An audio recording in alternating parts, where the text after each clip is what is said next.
Hi friends, നമ്മുടെ YouTube ചാനലിലേക്ക് എല്ലാവർക്കും സ്വാഗതം. ഇന്ന് നമ്മൾ ചെയ്യാൻ പോകുന്നത് PYQ ഡിസ്കഷൻ ആണ്.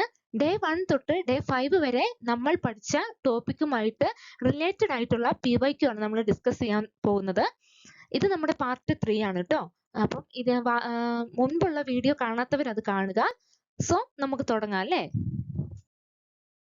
ഒന്നാമത്തെ question, which of the following, ആ ക്വസ്റ്റ്യൻ പേപ്പർ 35/2014 ക്വസ്റ്റ്യൻ ആണ് കേട്ടോ.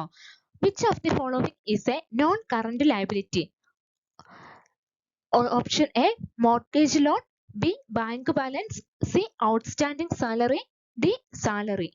ഏതാണ് നോൺ കറന്റ് ലയബിലിറ്റി? ഏതാണെന്നാണ് ചോദിച്ചത്. ഏതാണ്? ഓപ്ഷൻ എ ആണ് നോൺ കറന്റ് ലയബിലിറ്റി. ബാക്കിയൊക്കെ എന്താണ്? കറന്റ് ലയബിലിറ്റി അല്ലേ? ഔട്ട്സ്റ്റാൻഡിംഗ് സാലറി എന്താണ്? ലയബിലിറ്റി അല്ലേ? അതേപോലെ സാലറി എന്താണ്? സാലറി എക്സ്പെൻസ് ആണ്. ബാങ്ക് ബാലൻസ് എന്താണ്? അസറ്റ് ആണ് അല്ലേ? ഓക്കെ ആയില്ലേ? നെക്സ്റ്റ് ക്വസ്റ്റ്യൻ പറയുന്നത് ക്വസ്റ്റ്യൻ 114/2015 ക്വസ്റ്റ്യൻ പേപ്പറിലുള്ള ക്വസ്റ്റ്യൻ ആണ്. Salary outstanding account is A dash account. A representative personal, B personal, C real, D nominal. ശ്രദ്ധിക്കണേ, ഏതായിരിക്കും? ഓപ്ഷൻ എ ആണ് ഉത്തരം. Representative personal account. നമ്മൾ ഇന്നലത്തെ ക്വസ്റ്റ്യൻ പേപ്പറിലും ഇങ്ങനത്തെ ഒരു ക്വസ്റ്റ്യൻ ഉണ്ടായിരുന്നു അല്ലേ? Salary outstanding representative personal account ആണ്. ഇനി പേഴ്സണൽ അക്കൗണ്ടിന്റെ ഉദാഹരണം എന്തൊക്കെയാണ്? റിലേറ്റഡ് ടു പേഴ്സൺസ് അല്ലെ? വ്യക്തികളുടെ പേരാകാം, അല്ലെ ഓർഗനൈസേഷൻ ആകാം, കമ്പനി ആകാം, ബാങ്ക് ആകാം, അങ്ങനെയൊക്കെ നമ്മൾ പറഞ്ഞിട്ടില്ലായിരുന്നോ? റിയൽ അക്കൗണ്ട് എന്തായിരുന്നു? അസറ്റുമായിട്ട് റിലേറ്റഡ് ഉള്ളതാണ് റിയൽ അക്കൗണ്ട്. നോമിനൽ അക്കൗണ്ട് എന്തായിരുന്നു? Income and expenses or gain or loss. ഇതാണ് നോമിനൽ അക്കൗണ്ട്. സാലറി ഏത് അക്കൗണ്ടിലാണ്? നോമിനൽ അക്കൗണ്ടിലാണ്. എന്നാൽ salary outstanding account representative personal account ആണ് കേട്ടോ. ഈ രണ്ട് ക്വസ്റ്റ്യൻസും സെയിം ക്വസ്റ്റ്യൻ പേപ്പറിൽ നിന്നുള്ളത് തന്നെയാണ്. ഒന്നാമത്തെ question, proprietors personal accounts are maintained on the basis of dash concept. A going concern, B revenue recognition, C business entity, D money measurement. ഏതാണ്? പ്രൊപ്പറേറ്ററുടെ personal account maintain ചെയ്യുന്നത് ഏത് കൺസെപ്റ്റ് പ്രകാരമാണ്? ഓപ്ഷൻ സി ആണ്, business entity ആണ്. കാരണം business entity പ്രകാരം ഓണറും ഓർഗനൈസേഷനും, അതായത് ബിസിനസ്സും രണ്ട് സെപ്പറേറ്റ് പേഴ്സൺ ആണ്. അതുകൊണ്ട് തന്നെ ബിസിനസ് ഓണറുടെ അക്കൗണ്ട് സെപ്പറേറ്റ് ആയിട്ട് മെയിൻറ്റെയിൻ ചെയ്യും. ഗോയിങ് കൺസേൺ എന്തായിരുന്നു? കണ്ടിന്യൂ ലൈഫ് ഫണ്ട് എന്നൊക്കെ പറയുന്നതാണ്. Money measurement, monetary term, revenue recognition, revenue എങ്ങനെയാണ് റെക്കഗ്നൈസ് ചെയ്യുന്നത് എന്ന് പറയുന്നതാണ്. ഇത് നമ്മൾ ഒത്തിരി റിവൈസ് ചെയ്തതാ കേട്ടോ, നിങ്ങൾക്ക് ഓർമ്മയിൽ ഇരിക്കണം കേട്ടോ. അടുത്ത ക്വസ്റ്റ്യൻ ആണ്, in which of the following accounting period is relevant? Option A cash system, B mercantile system, C accounting information system, D tax accounting sub system. ഏത് സിസ്റ്റത്തിലാണ് അക്കൗണ്ടിംഗ് പീരീഡ് റിലവന്റ് ആകുന്നത്? ഒന്ന് ആലോചിച്ച് നോക്കണം. അക്കൗണ്ടിംഗ് പീരീഡ് എന്താണെന്ന് ആദ്യം ആലോചിക്കുക. ബിസിനസ്സിന് ഇൻഡെഫിനിറ്റ് പീരീഡ് ഉണ്ട്. അപ്പൊ നമ്മൾ എന്താ പറയുക, ഈ റെക്കോർഡ്സ് കീപ്പ് ചെയ്യാൻ വേണ്ടിയിട്ട് നമ്മൾ ഈ ലോങ് ലൈഫിനെ നമ്മൾ എങ്ങനെ ഫിനാൻഷ്യൽ ഇയർ, അതായത് നമ്മൾ 12 monthsലേക്ക്, ഒരു വർഷത്തിലേക്കുള്ള അക്കൗണ്ടിംഗ് പീരീഡ് ആയിട്ട് നമ്മൾ എന്ത് ചെയ്തിട്ടുണ്ട്? ഡിവൈഡ് ചെയ്തിട്ടുണ്ട് അല്ലേ? ഈ അക്കൗണ്ടിംഗ് പീരീഡ് എവിടെയാണ് റിലവന്റ് ആകുന്നത് എന്നാണ് ചോദിക്കുന്നത്. ഉത്തരം പറയുന്നത് ബി, ഓപ്ഷൻ ബി ആണ്. കാരണം mercantile system or accrual system, അതായത് അവിടെയാണ് ഈ അക്കൗണ്ടിംഗ് പീരീഡ് റിലവന്റ് ആകുന്നത്. കാരണം ക്യാഷ് സിസ്റ്റത്തില് അക്കൗണ്ടിംഗ് പീരീഡിനെ നമ്മൾ നോക്കേണ്ട ആവശ്യമില്ല. എപ്പോഴാണോ ക്യാഷ് റിസീവ് ചെയ്യുന്നത് അല്ലെ പേ ചെയ്യുന്നത്, അപ്പോഴാണ് നമ്മൾ ട്രാൻസാക്ഷൻ എൻ്റർ ചെയ്യുന്നത്. പക്ഷെ മെർക്കന്റൈൽ സിസ്റ്റത്തിൽ എന്താ പറയുന്നത്? നമ്മുടെ ആ അക്കൗണ്ടിംഗ് പീരീഡിൽ വന്ന എക്സ്പെൻസ് ആ സമയത്ത് തന്നെ കാണിക്കണം. അവിടെയല്ലേ അക്കൗണ്ടിംഗ് പീരീഡ് റിലവന്റ് ആകുന്നത്. അതുകൊണ്ടാണ് ഓപ്ഷൻ ബി ആണ് ഉത്തരം. അടുത്ത ക്വസ്റ്റ്യൻ വരുന്നത് 2/2015 ക്വസ്റ്റ്യൻ പേപ്പറിൽ നിന്നുള്ളതാണ്.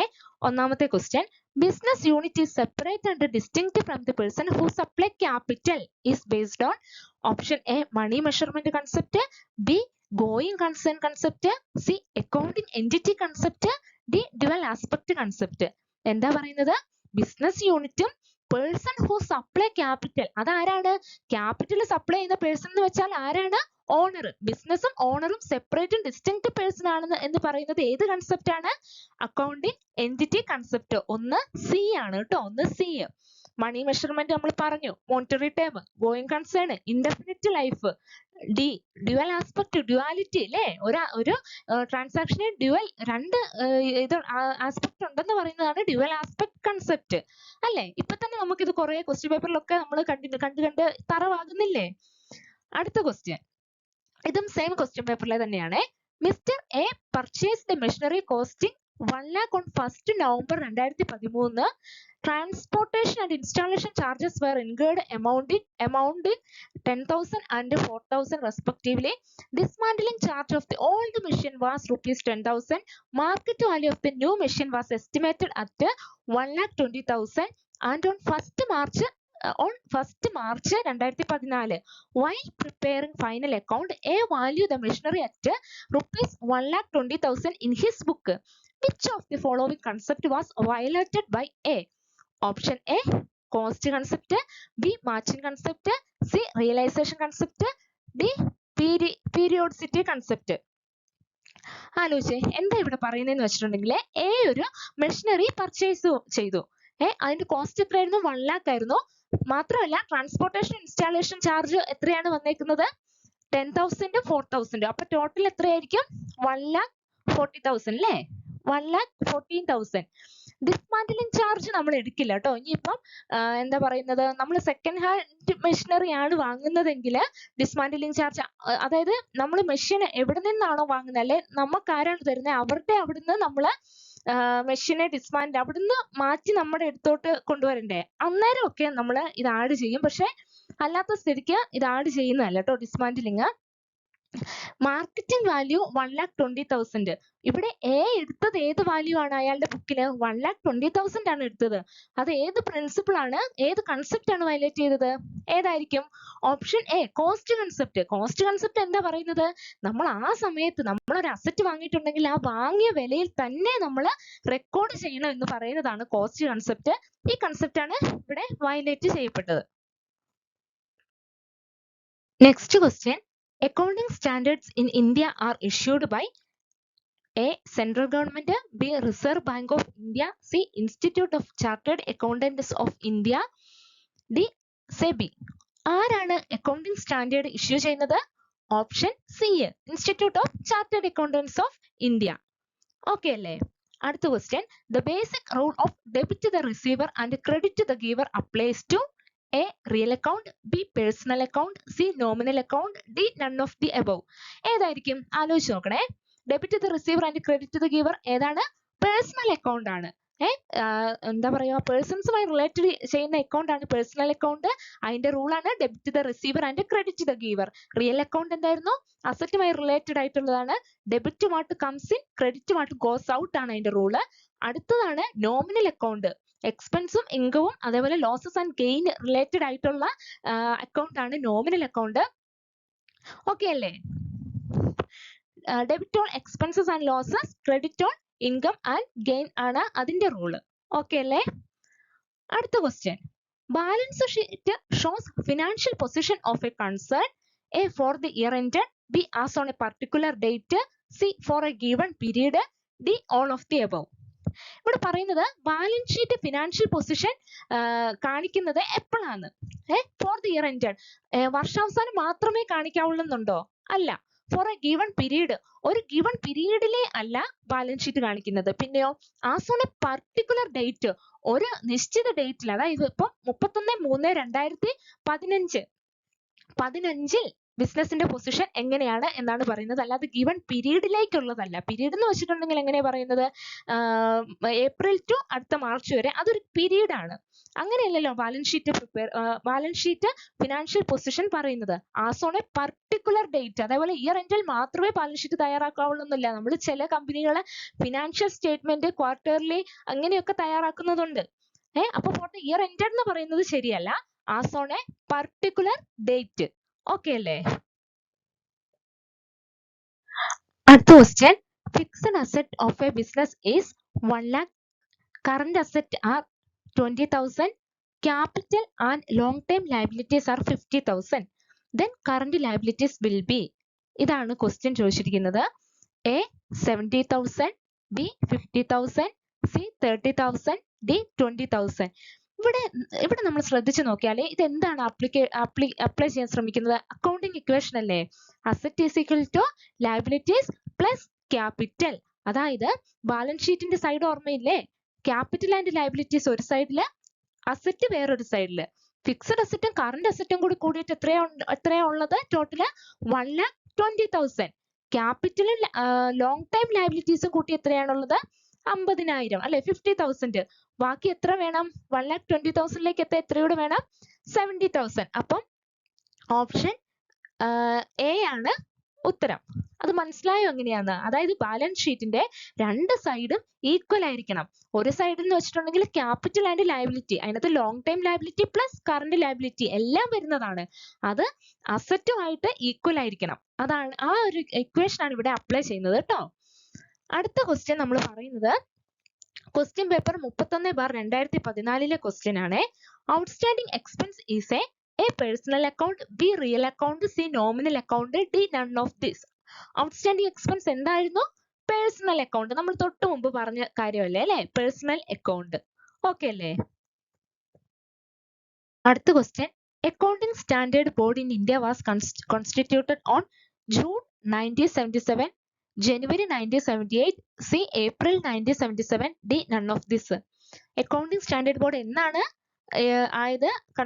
കോൺസ്റ്റിറ്റ്യൂട്ട് ചെയ്തത്? ഏപ്രിൽ 1977 ആണ് കേട്ടോ. അത് ഓർമ്മയിൽ ഇരിക്കണേ. ഏപ്രിൽ 1977. ഡേറ്റ് കറക്റ്റ് ആയിട്ട് പറഞ്ഞാൽ 21st April 1977 ആണ് കേട്ടോ. ഇനി അടുത്ത question, accounting standard 6 relate to A accounting policy, B valuation of inventory, C depreciation accounting, D contingencies. ഏതാണ് അക്കൗണ്ടിംഗ് സ്റ്റാൻഡേർഡ് 6? നമ്മൾ എപ്പോഴും പറയുന്നതല്ലേ, ഏതായിരുന്നു? Depreciation account. അത് ഇപ്പം നിലവിലില്ലാന്നും കൂടി ഓർക്കണം കേട്ടോ. അക്കൗണ്ടിംഗ് സ്റ്റാൻഡേർഡ് 10 മെർജ് ചെയ്യപ്പെട്ടതാണ്. ഇനി അടുത്ത ക്വസ്റ്റ്യൻ നമ്മൾ പറയുന്നത് ക്വസ്റ്റ്യൻ പേപ്പർ 120/2016 ക്വസ്റ്റ്യൻ പേപ്പറിൽ നിന്നുള്ളതാണ്. Capital account is A personal account, B real account, C nominal account, D none of this. ഏതാ ക്യാപിറ്റൽ അക്കൗണ്ട്? ആലോചിച്ച് നോക്കിയേ. പേഴ്സണൽ അക്കൗണ്ട് അല്ലെ? ക്യാപിറ്റൽ പ്രൊവൈഡ് ചെയ്യുന്ന ആരാ? ഓണർ. അപ്പൊ ഓണറുടെ പേഴ്സണൽ അക്കൗണ്ട് അല്ലേ നമ്മൾ തയ്യാറാക്കുന്നത്? ഓണർ എന്ന് വെച്ചാൽ ഒരു വ്യക്തിയല്ലേ? അപ്പം പേഴ്സണൽ അക്കൗണ്ട് ഓപ്ഷൻ എ ആണ് കറക്റ്റ്. അടുത്ത question, the second important function of management is A organising, B staffing, C directing, D controlling. ഇവിടെ ഇതിന്റെ ആൻസർ കീയിൽ കൊടുത്തിരിക്കുന്നത് ഡി ആണ്, കൺട്രോളിംഗ് ആണ്. പക്ഷെ നമ്മൾ പ്ലാനിങ് കഴിഞ്ഞ് നെക്സ്റ്റ് ഫംഗ്ഷൻ ആയിട്ട് വരുന്നത് ഓർഗനൈസിംഗ് ആണ്. അത് നമുക്കൊരു കൺഫ്യൂഷൻ ആണ് കേട്ടോ. അത് നമുക്ക് ചെക്ക് ചെയ്യാം. അടുത്ത question, POSDCORB was coined by FW Taylor, Prahlad, Maslow, Gulick. ഇതെന്താണ്? ഫങ്ഷൻസ് ഓഫ് മാനേജ്മെന്റിനെ തിരിച്ചിരിക്കുന്നതാണ്. P എന്ന് വെച്ചാൽ planning, O organising, S staffing, D directing, CO എന്ന് പറയുന്നത് coordinating, R reporting, B budgeting. ഇങ്ങനെ മാനേജ്മെന്റിന്റെ ഫങ്ഷൻസിനെ തിരിച്ചത് ആരാണെന്നാണ് ചോദിച്ചത്. ഇത് ഗുലിക് ആണ് കേട്ടോ. ഓപ്ഷൻ ഡി ആണ് ഉത്തരം, ലൂതർ ഗുലിക്. ഓർക്കണേ. അടുത്ത ക്വസ്റ്റ്യൻ 46ാമത്തെ ക്വസ്റ്റ്യൻ. അടുത്ത ക്വസ്റ്റ്യൻ പറയണേ. Barter system means A goods sold on credit, goods sold on cash, goods sold for no consideration, exchange of goods for goods. Barter system എന്തായിരുന്നു? നമ്മൾ പറഞ്ഞതല്ലേ, ക്യാഷ് ഫ്ലോ ഇല്ല, പകരം എന്താണ്? ഒരു ഗുഡ്സിന് പകരം മറ്റൊരു ഗുഡ്സ് അല്ലേ? അപ്പം ഓപ്ഷൻ ഡി ആണ് correct, exchange of goods for goods ആണ്. അടുത്ത question, who is the father of financial management? A Harold Koontz, B Ezra Solomon, C Peter F Drucker, D Joseph and Massie. ഇതിനകത്ത് father of financial management ആരാന്നാണ് ചോദിച്ചത്. Option B Ezra സോളമനെയാണ് പറയുന്നത് father of financial management എന്ന് കേട്ടോ. അടുത്തത്, find the odd one out. A investment decision, B finance decision, C profitability decision, D dividend decision. ഏതായിരിക്കും? നമ്മൾ important ആയിട്ടുള്ള ഡിസിഷൻസ് ഏതൊക്കെയാന്ന് പറഞ്ഞില്ലേ ഫിനാൻഷ്യൽ മാനേജ്മെന്റില്? Find out the odd one out. ഇതിനകത്ത് ഓഡ് വൺ ഏതാണ്? സി പ്രോഫിറ്റബിലിറ്റി ഡിസിഷൻ ആണ്. ബാക്കിയൊക്കെ മാനേജ്മെന്റിന്റെ ഡിസിഷൻസ് ആണ് അല്ലേ? Investment decision, finance decision, dividend decision നമ്മൾ ഫിനാൻഷ്യൽ മാനേജ്മെന്റിൽ പഠിച്ചതാണ് അല്ലേ? അടുത്തത് the main objective of a firm is a sales management, B inventory management, C profit maximisation, D wealth maximisation. എന്തായിരുന്നു നമ്മൾ ഫിനാൻഷ്യൽ മാനേജ്മെന്റിൽ പറഞ്ഞിട്ടില്ലായിരുന്നോ? ഒരു ഫേമിന്റെ മെയിൻ ഒബ്ജക്റ്റീവ് എന്തായിരുന്നു? വെൽത്ത് മാക്സിമൈസേഷൻ ആണ്. അപ്പം ഓപ്ഷൻ ഡി ആണ് കറക്റ്റ്. ഓക്കെ, അടുത്ത ക്വസ്റ്റ്യൻ പേപ്പർ 114/2025 ക്വസ്റ്റ്യൻ ആണ് കേട്ടോ. Match the accounting concept with their explanation. Column A പറയുന്നത് going concern concept, money measurement concept, entity concept, accrual concept. B അതിന്റെ explanation ആണ് പറയുന്നത്. Business and owner are separate entities. Business will continue for the foreseeable future. Only transaction measurable in money are recorded. Revenue and expenses are recorded when they are incurred, not when cash is paid or received. അപ്പൊ ഇത് match ചെയ്യാൻ വേണ്ടിയിട്ടാണ് പറയുന്നത്. അപ്പൊ ഇങ്ങനെ വരുന്ന ക്വസ്റ്റ്യൻസിൽ നമ്മൾ ചെയ്യേണ്ടത് എന്താണെന്ന് വെച്ചാൽ നമുക്ക് 1, 2, 3 ഒക്കെ അറിയുന്നതുണ്ടാകും. ചിലതപ്പോൾ ഒന്നും അറിയുന്നില്ല എങ്കിൽ നമ്മൾ ഓപ്ഷൻസ് ചെക്ക് ചെയ്തിട്ടാണ് നമ്മൾ ഇങ്ങനത്തെ ക്വസ്റ്റ്യൻസിന് ആൻസർ ചെയ്യേണ്ടത് കേട്ടോ. അപ്പൊ ഒന്നാമത്തെ ക്വസ്റ്റ്യൻ നമുക്ക് എപ്പോഴും അറിയാം. ഗോയിങ് കൺസേൺ കൺസെപ്റ്റ് എന്താണ്? ബിസിനസിന് അൺഫോർസിബിൾ ഫ്യൂച്ചർ കണ്ടിന്യൂ ചെയ്യുന്ന പറയുന്നതല്ലേ. അപ്പം ഒന്ന് ബി ആണെന്ന് നമുക്കറിയാം അല്ലെ? ഗോയിങ് കൺസേൺ എല്ലാവർക്കും അറിയത്തില്ലേ? അപ്പൊ ഒന്ന് ബി വരുന്ന ഓപ്ഷൻസ് നോക്കുക, മറ്റു 2 ഓപ്ഷൻസുകൾ നമ്മൾ കട്ട് ചെയ്യുക. ഇനിയിപ്പോ എൻറ്റിറ്റി കൺസെപ്റ്റ് നമുക്ക് നന്നായിട്ട് അറിയാം. എന്താണ്? Business and owner are separate entities. അപ്പൊ ഓപ്ഷൻ നോക്കിയേ, 3A വരുന്ന ഓപ്ഷൻ ചെക്ക് ചെയ്യുക. 3A വരുന്നത് ഏതാ? ഡി. ഇത് രണ്ടും അല്ലേ? മറ്റേ നമ്മൾ ഓൾറെഡി കട്ട് ചെയ്തു. 3A വരുന്നത് ഏതാ? ഡി. അപ്പൊ നമ്മൾ അധികം വേറെ ആലോചിക്കേണ്ടി വരികയില്ല. ഓപ്ഷൻ ഡി ആണ് കറക്റ്റ്. ഇനി നമുക്ക് നോക്കാൻ വേണ്ടി പറയാം.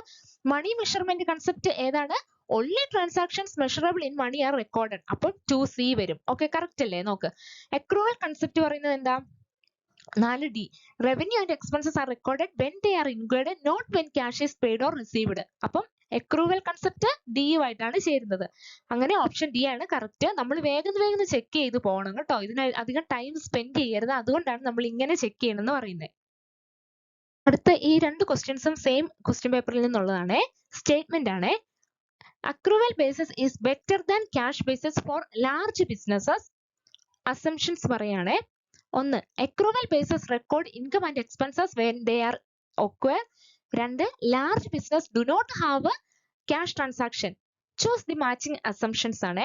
A only 1 matches, only 2 matches, both matches, neither matches. എന്താണ് ഇവിടെ പറയുന്നത്? എന്താന്ന് വെച്ചിട്ടുണ്ടെങ്കിൽ ക്യാഷ് ബേസിസിനേക്കാൾ ബെറ്റർ അക്രൂവൽ ബേസിസ് ആണ് അല്ലേ? അത് ശരിയല്ലേ? എന്തുകൊണ്ടാണ്? അസംഷൻസ് ഇടുന്നതാണ്. Accrual basis record income and expenses when they occur. Accrual ബേസിസിൽ എപ്പോഴാണ് നമ്മൾ റെക്കോർഡ് ചെയ്യുന്നത്? ഇൻകം ആൻഡ് എക്സ്പെൻസസ് ഒക്വയർ ചെയ്യുന്ന സമയത്താണ്. അല്ലാതെ ക്യാഷ് കൊടുത്തോ റിസീവ് ചെയ്തോ എന്ന് നോക്കേണ്ട ആവശ്യമില്ല. എന്നാണ് അക്രൂവൽ ബേസിസ്. അത് കറക്റ്റ് അല്ലേ? Correct. Large businesses do not have cash transactions. അങ്ങനെ നമുക്ക് പറയാൻ പറ്റുമോ? ലാർജ് ബിസിനസ്സിന് ക്യാഷ് ട്രാൻസാക്ഷൻ ഇല്ല എന്ന് നമുക്ക് പറയാൻ പറ്റുമോ? അങ്ങനെ എന്താണ് ക്യാഷ് ട്രാൻസാക്ഷൻ ഇല്ല എന്ന് നമുക്ക് പറയാൻ പറ്റുമോ? ഒരിക്കലും ഇല്ല. അപ്പൊ ആ രണ്ടാമത്തെ അസംഷൻ എന്താണ്? തെറ്റാണ്. ഒന്നാമത്തെ കറക്റ്റ് ഉള്ളൂ. അപ്പം only 1 matches. ഓപ്ഷൻ എ ആണ് കറക്റ്റ്. അടുത്ത question. The accounting standard related to cash flow statement is A accounting standard 1, B accounting standard 3, C accounting standard 5, D accounting standard 10. ഏതാണ് ആലോചിച്ച് നോക്കിയേ. അക്കൗണ്ടിംഗ് സ്റ്റാൻഡേർഡ് 3 ആണ് ക്യാഷ് ഫ്ലോ സ്റ്റേറ്റ്മെന്റുമായിട്ട് ചോദിക്കുന്നത്. അപ്പൊ നമ്മൾ നിർബന്ധമായിട്ട് അക്കൗണ്ടിംഗ് സ്റ്റാൻഡേർഡിന്റെ ലിസ്റ്റ് കംപ്ലീറ്റ് നമ്മൾ പഠിച്ചു വെക്കാൻ ശ്രമിക്കുക. പ്രീവിയസ് ക്വസ്റ്റ്യൻസിലൊക്കെ കുറെ ചോദിക്കുന്നുണ്ട് അല്ലെ? നമ്മൾ കണ്ടില്ലേ? അപ്പൊ അതുകൊണ്ട് നിർബന്ധമായിട്ടും പഠിച്ചു വെക്കണം കേട്ടോ. അടുത്ത question. The principle that revenue is recognised when it is end regardless of when cash is received is called A matching principle, B revenue recognition principle, C cost principle, D consistency principle. ഏതാണ്? അവത്ത് earn ചെയ്യുമ്പോഴാണ് നമ്മൾ recognise ചെയ്യേണ്ടത്. അല്ലാതെ cash paid ചെയ്തോ receive ചെയ്തോ എന്ന് നോക്കേണ്ട ആവശ്യമില്ല. ഇത് പറയുന്നത് ഏത് കൺസെപ്റ്റാ? ഏതാണ്? 10B ആണ്. Revenue recognition concept. Cost concept എന്താ? ഏത് അസറ്റ് വാങ്ങുന്നത് ഏത് വിലക്കാണോ അത് റെക്കോർഡ് ചെയ്യണമെന്ന് പറയുന്നത്. കൺസിസ്റ്റൻസി പ്രിൻസിപ്പിൾ സെയിം മെത്തേഡ് തന്നെ നമ്മൾ ഫോളോ ചെയ്യണം. മാച്ചിങ് പ്രിൻസിപ്പിൾ എന്താ പറയുന്നത്? നമ്മൾ ഏൺ ചെയ്ത റവന്യൂ ഏൺ ചെയ്യാൻ സമയത്ത് നമുക്ക് ചെലവായ എല്ലാ എക്സ്പെൻസുകളും മാച്ച് അല്ലെ? ആ സമയത്ത് തന്നെ നമ്മൾ ഇതാക്കണമെന്ന് പറയുന്നതാണ് മാച്ചിങ് പ്രിൻസിപ്പിൾസ്. ഇതെല്ലാം നമ്മൾ ഓൾറെഡി പഠിച്ചതാണ്. അതുകൊണ്ടാണ് വേറെ പ്രത്യേക എക്സ്പ്ലനേഷൻ ഒന്നും ഇടാതിരുന്നത് കേട്ടോ. അടുത്ത question, who introduced the differential piece rate wage system? A Frederick Winslow Taylor, B Frederick Maslow Taylor, C Frederick Edward Taylor, D Frederick Henry Taylor. ഏതാണ് ഇത്? നമ്മൾ ഫുൾ ഫോം അയാൾ FW എന്നതിന്റെ ഫുൾ ഫോം പഠിക്കാൻ വേണ്ടിയിട്ടാണ് കേട്ടോ. ഏതാണ് ഉത്തരം? ഓപ്ഷൻ എ ആണ് ഉത്തരം. ഫ്രെഡറിക് വിൻസ്ലോ ടൈലർ ആണ് കേട്ടോ. അടുത്ത question, which principle of management is concerned with right place for everything and for every man? എല്ലാത്തിനും അതിൻ്റെതായ പ്ലേസ് ഉണ്ട്. എല്ലാ സാധനങ്ങൾക്കും മനുഷ്യർക്കാണെങ്കിലും എല്ലാം അതിന്റെ right place for right person എന്ന് പറയില്ലേ, അത് ഏത് പ്രിൻസിപ്പിളും ബേസ് ചെയ്തിട്ടാണ് എന്നാണ് ചോദിക്കുന്നത്. A equity, B order, C discipline, D scalar chain. ഏതാണ്? ഓപ്ഷൻ ബി ആണ്, ഓർഡർ ആണ്. എല്ലാം ഒരു നല്ല ഓർഡറിൽ എന്ന് ചിന്തിച്ചാൽ മതി. നമ്മളെല്ലാം ഓർഡർ ചെയ്യില്ലേ, അതാണ് right place for right person അല്ലെ റൈറ്റ് തിങ്ക്. ഓക്കെ, ഇക്വിറ്റി എന്ന് വെച്ചാൽ എല്ലാവരും ഈക്വൽ ആയിട്ട് നമ്മൾ കാണണം എന്നല്ലേ പറയുന്നത്. ഡിസിപ്ലിൻ നമ്മുടെ ഓർഗനൈസേഷനിലെ റൂൾസ് ആൻഡ് റെഗുലേഷൻസ് എംപ്ലോയീസ് ആണെങ്കിലും ഒബേ ചെയ്യണം. സ്കാലാർ ചെയിൻ എന്തായിരുന്നു പറയുന്നത്? ചെയിൻ ഓഫ് കമാൻഡ് അല്ലേ. കമാൻഡ് എന്താ പറയുക, ടോപ്പിൽ നിന്ന് താഴേക്ക് പോകുന്ന കമാൻഡിനെ കുറിച്ചാണ് അല്ലേ പറഞ്ഞ. ഒരു ചെയിൻ ഓഫ് കമാൻഡ് ഉണ്ടെന്ന് പറയുന്നതാണ് സ്കാലാർ ചെയിൻ. അടുത്ത question, who is the father of administrative management theory? A Henry Fayol, B FW Taylor, ഇതാണ് നമ്മൾ തൊട്ട് മുമ്പ് വിൻസ്ലോ ടൈലർ എന്ന് പറഞ്ഞില്ലേ, FW Taylor, C Elton Mayo, D Robert Kaplan. ഏതാണ്? ആരാണ് father of administrative management theory എന്ന് പറയുന്നത്? ആരാണ്? ഓപ്ഷൻ എ ഹെൻറി ഫയോൾ ആണ് കേട്ടോ. ഹെൻറി ഫയോളിനെയാണ് father of administrative management theory എന്ന് പറയുന്നത്.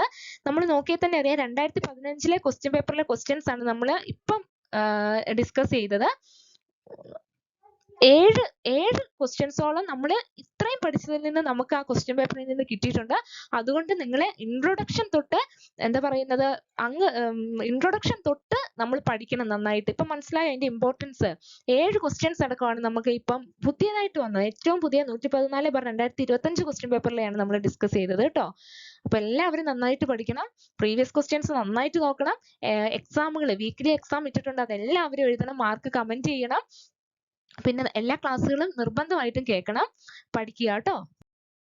സോ ഫ്രണ്ട്സ്, ഇന്ന് നമ്മൾ എന്താ ചെയ്തത്? നമ്മൾ ഇതുവരെ പഠിച്ചിരുന്ന ടോപ്പിക്കുമായി റിലേറ്റഡ് ആയിട്ടുള്ള PYQ ഡിസ്കഷൻ ആണ്. കണ്ടില്ലേ, നമുക്ക് എത്രയധികം ക്വസ്റ്റ്യൻസ് ആണ് വന്നിരിക്കുന്നതെന്ന് കണ്ടില്ലേ. ഇനിയും ഉണ്ട് ഇതിന്റെ പാർട്ട് 4. നമ്മൾ കുറച്ചും കൂടി ക്വസ്റ്റ്യൻസ് ഉണ്ട് കേട്ടോ. അത് എന്താ പറയുക, വീഡിയോ ലോങ് ആയി പോകും, നിങ്ങൾക്കും ബോറടിക്കും. അതുകൊണ്ടാണ് അടുത്ത പാർട്ടിന് ബാക്കി ക്വസ്റ്റ്യൻസ് വരുന്നുണ്ട്. ഇത്ര ഇമ്പോർട്ടന്റ് ആണ്, നമ്മൾ ഇത്ര പഠിച്ച കാര്യങ്ങൾ പോലും ഇത്ര ഇമ്പോർട്ടന്റ് ആണ്. ഒന്നുപോലും വിട്ടുകളയാതെ എല്ലാം ഇമ്പോർട്ടന്റ് ആയിട്ട് നന്നായിട്ട് പഠിക്കണം.